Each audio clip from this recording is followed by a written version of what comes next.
Les modes de financement à l'international, ça vise à sécuriser le vendeur quant à son paiement. Donc ça vise à sécuriser l'entreprise wallonne quant à son paiement. Dès qu'on va à l'international, plus on s'éloigne, plus on va dans des pays risqués, plus on va essayer de sécuriser le paiement. Dans le cas d'une transaction commerciale, le vendeur souhaiterait que l'acheteur paye à l'avance ses prestations de service ou ses marchandises, mais ce dernier ne souhaite pas prendre ce risque s'il n'est pas livré comme promis.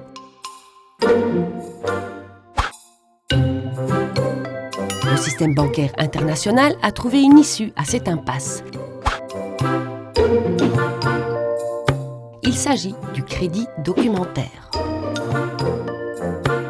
Le mécanisme des crédits documentaires, ça vise à ce qu'un acheteur aille trouver un banquier dans son pays qui va émettre un engagement de paiement d'un certain montant dans une certaine devise, un engagement de paiement distinct du contrat commercial.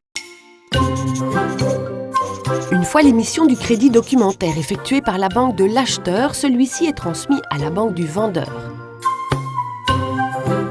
Après sa notification au vendeur, c'est à son tour de fournir un certain nombre de documents qui attestent de la bonne expédition des marchandises ou de la bonne réalisation du service.